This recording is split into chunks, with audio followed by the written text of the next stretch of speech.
Hi, everybody. Kim McDaniels here in glorious Independence, Missouri. Last night we had a quick little storm go through here and it knocked out our electricity for about an hour. So things were a little warm in here, getting hot in here. I wanted to come live today to talk to you a little bit about visual social media marketing. That is my little niche. I have a background in not so much in art, although I took a lot of art courses in high school and college, but I managed a fabric store. I'm an award-winning seamstress, and so I have an eye for color and for combinations of things and putting things together that a lot of people don't. The other thing I have is I love doing research, so I'll find a piece and be able to relate it to an image real easily. So that's why I love it so much, because it is my passion. I enjoy doing it and I do it well. So I want you to be able to express your passion, which is normally your business, in your imagery. So I have two different kinds of clients, which I guess everybody does, but mine are either brick and mortar or online virtual businesses. Well, I guess I have three, because they're the brick and mortars are local. So that's another kind of category. So my local clients, one is a bed and breakfast, which I love working with, doing stuff with her, for her, to express and make it inviting to come to the bed and breakfast. Those are fun.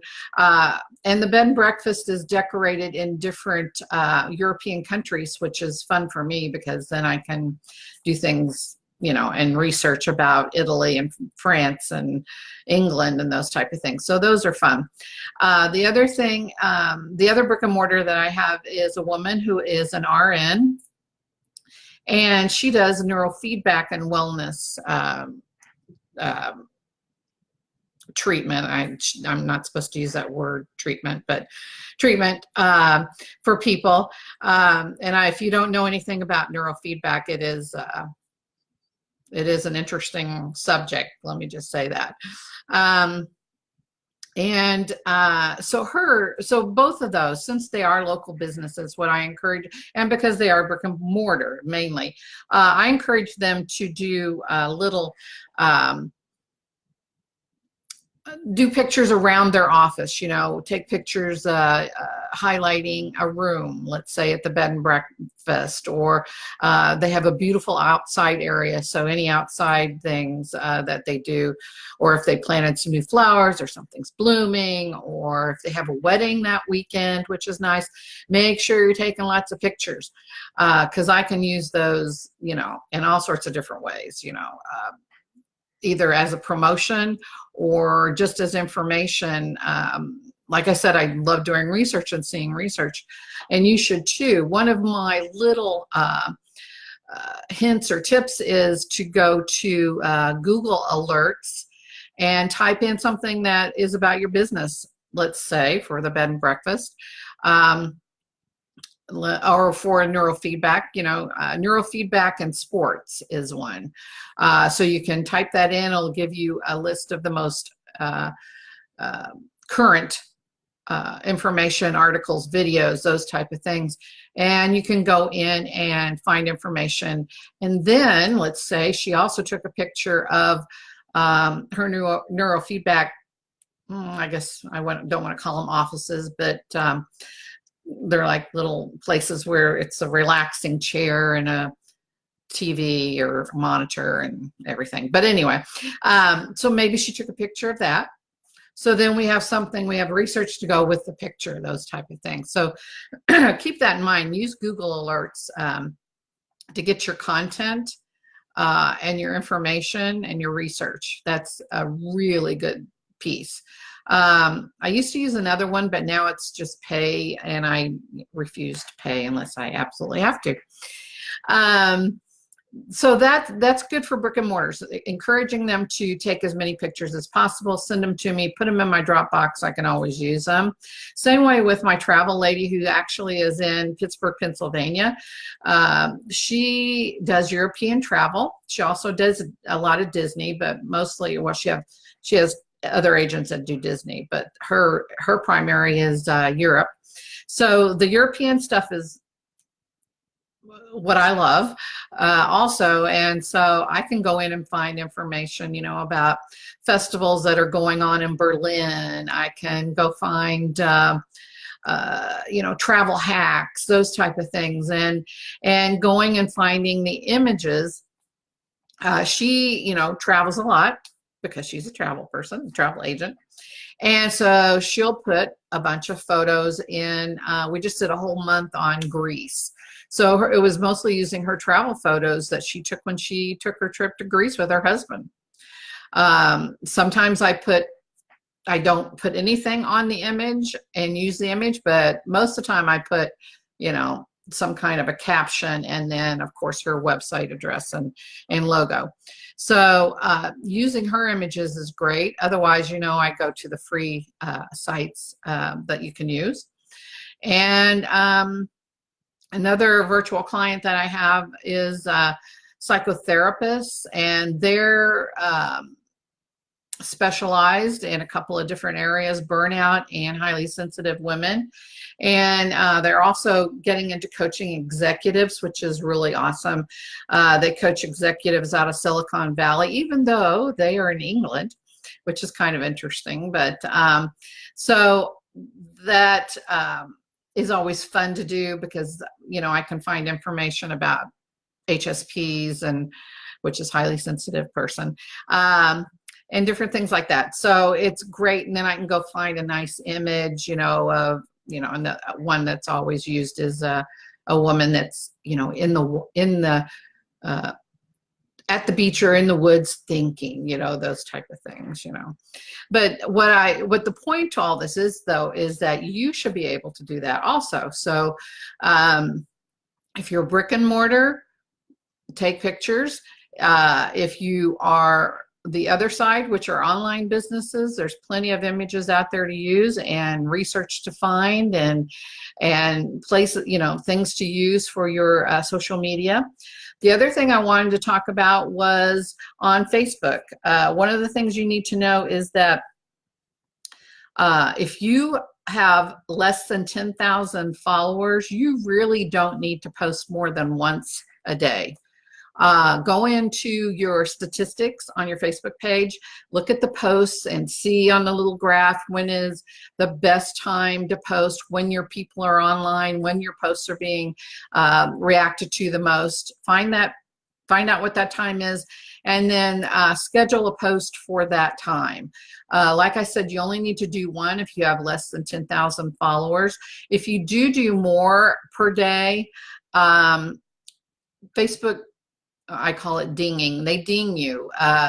They don't like, they won't give you your feed. They won't give you your posts as much recognition and reach as you would if you would have done just one. So keep that in mind. Also, keep in mind when you do one post, make sure you use it again in 60 days. You know, this is August, so you post in August, you skip September, and you post again in October. If it's a generic, if it has a date type situation or a season, those type of things, then you don't want to do that. So keep that in mind. Let's see, we have a question. Kathy says, what do you do when Google is listing pages of your products that don't exist anymore? You know, I just went through a whole Google thing with my bed and breakfast. Thank you, Kathy, by the way, for that question. And Google, actually, I was really surprised. They answered right away, got him on the phone, answered right away. The young man was, you know, very helpful.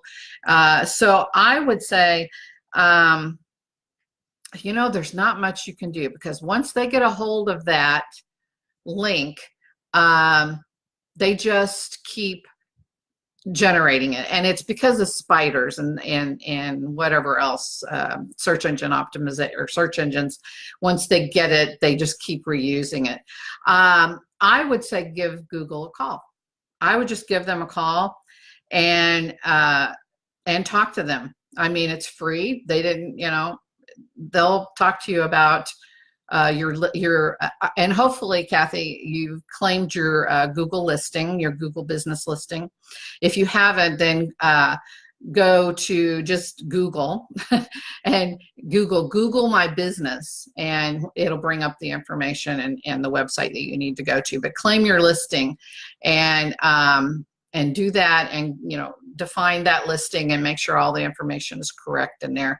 Otherwise, then I would just go to Google and talk to them and see if there's anything they can do. I'm not so sure that they can, because of it's just kind of in memory type thing. So good question, Kathy.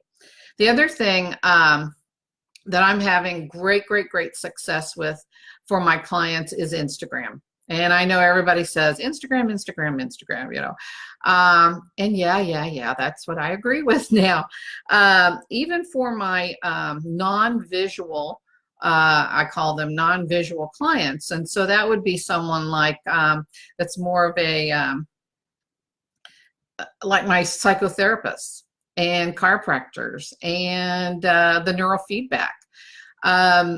You can still do a really nice image and use it as a promo piece or an informational post by going in there. And excuse me, basically the way you do that, let me get a glass of water here, sorry. You can do that from your laptop. So create your image however you want. Make sure it's either 800 by 800 or 1080 by 1080. So Instagram likes nice large images. And what you need to do is because I usually use Chrome for my browser. So like right now I'm in Chrome. But in order to get something posted to Instagram, I use Microsoft Edge, but you can also use Internet Explorer. I think you can probably use Firefox too. Microsoft Edge is kind of nice because what you want to do is you're going to end up mimicking your cell phone, which is kind of interesting. So if you go into Microsoft Edge and you go into Instagram, it will probably pull up your normal Instagram feed. But on the right-hand side, anyway, Microsoft Edge, but you want to find the developer tools. So if you get the down menu on the up right-hand side and find developer tools, it kind of moves your normal screen over and it gives you a sub-screen or another screen for developer tools on the right. And what you want to do is you want it to mimic your cell phone. So if you click on the one down arrow, you can select what cell phone you want to use. I just pick one, and it's usually an iPhone. I don't even have an iPhone, but I pick iPhone. And then it will change the dimensions, and then because you can't post from your laptop, you have to post from your phone. So you're going to mimic your phone, and then then it shrinks it down, and it gives you the little plus sign for Instagram to post a picture. So you press on the plus sign, it asks you for the image, you go find your image wherever you put it. I always put mine in my downloads first thing, and then I sort them later. So you go pick up your image, you upload it, then you hit next, and then it wants you to type stuff. So then you can copy and paste, or if you want to type something in there new, that's fine. It also asks you for location. So if you have a brick and mortar, it should, if you start typing your brick and mortar address, it should auto-populate what that address is. Or in my case, I just put Independence, Missouri is all I put, because I don't really want someone to know where I live. And then you just hit share, and it goes right in. So there are some workarounds as far as, you know, you don't have to just take a picture every time. You can, and you don't have to use the apps on your phone. I know, like my phone, I don't have any room anymore for any more apps, so I can't do that. So I just create it on my laptop and do the mimic thing on Instagram. So keep that in mind. That's really handy. And oh, talk about results. Oh, it's unbelievable. You want to use hashtags. That's another thing. You want to really get into using hashtags on Facebook and Instagram. Use some really creative hashtags. I use a lot of location hashtags. So like for my local people, I'll put hashtag Independence, Missouri. I'll do hashtag Independence Square, you know, lots, so that it, so if anybody's looking for a hotel, let's say a B&B in Independence, Missouri, I'll use that hashtag, then people will find it. You know, so you want to get creative on your hashtags. If you are a virtual business, then that's fine too. You can still use a local hashtag, but then you want to probably get into the more specifics of your business or what the post is about, those type of things. Like for psychotherapists, if it was something about depression or anxiety or anything like that. So keep that in mind. Let's see, I don't see any other questions right at the moment, and I think I answered all the questions that I had that people sent in. So if you do have any more questions, if what I have told you brings about some questions, then let me know. I will let you know that if you are local to me or in the Kansas City area, I'm starting to do local workshops on how to do visual social media marketing.